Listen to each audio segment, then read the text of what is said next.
नमस्कार दोस्तों, analyser app में आपका स्वागत है। अभिनंदन स्वीकार कीजिए। चलिए दोस्तों, हमारे 2000 शब्दों के सीरीज में आपका स्वागत है, जिसमें हम पर्यायवाची शब्द को डिस्कस कर रहे हैं। एक एक पर्यायवाची शब्द को कंसेप्ट के माध्यम से, ट्रिक के माध्यम से याद करते जा रहे हैं जी। चलिए समझते हैं आज का हमारा बसंत ऋतु के पर्यायवाची शब्द। बसंत के पर्यायवाची शब्द आपको याद करना है। तो बसंत का जो ऋतु होता है दोस्तों, ये सभी ऋतुओं में सबसे अच्छा होता है, श्रेष्ठ होता है। बहुत अच्छा लगता है, बहुत सारे फूल, नए नए फूल खिलने लगते हैं।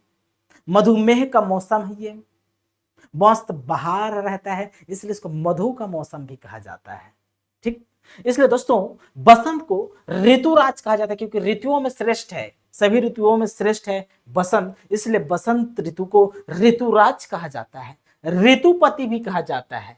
तो ऋतुपति, ऋतुराज, ये सब बसंत के पर्यायवाची शब्द हैं। ये बसंत ऋतु के आइकॉन है। ये माधव, ये मधु का समय है, मधु का ऋतु है, इसलिए बसंत को माधव कहा जाता है। मधु से बना है माधव, मधु का, माधव मतलब मधु का मतलब बसंत, मधु ऋतु मतलब मधु का ऋतु है ये। मधु मास, मधु का माह है, मास मतलब माह मतलब ऋतु एक प्रकार का, और स्वयं मधु, तो मधु से संबंधित भी इसके पर्यायवाची शब्द होते हैं बसंत के।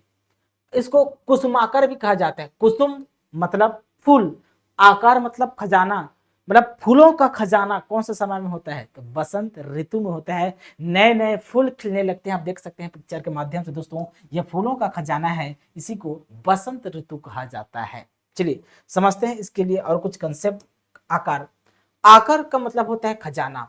आकार का मतलब क्या होता है जी? खजाना। जैसे कुसुमाकर मतलब बसंत, बसंत में कुसुम का खजाना, बहुत सारे फूल खिलते हैं, इसलिए बसंत ऋतु कुसुमाकर कहा जाता है। उसी प्रकार पद्माकर, तो पद्म आकर, तो फूल, पद्म आकर मतलब कलम का आकार, मतलब कलम का खजाना क्या है? तो तालाब दोस्तों, तो जो कलम फूल रहते हैं, ठीक, कलम बोलते हैं, कमल फूल जो रहते हैं, तो कमल फूल का जो खजाना होता है, तालाब होते हैं, इसलिए तालाब को पद्माकर कहा जाता है। उसी प्रकार दोस्तों रत्नों का खजाना समुद्र को कहा जाता है, इसलिए समुद्र को रत्नाकर कहते हैं। तो ये आकर से संबंधित शब्द हैं। आशा करता हूं आपको याद हो गए होंगे जी। मिलते हैं एक नए कंसेप्ट के साथ, अभी के लिए बहुत बहुत धन्यवाद। Thank you.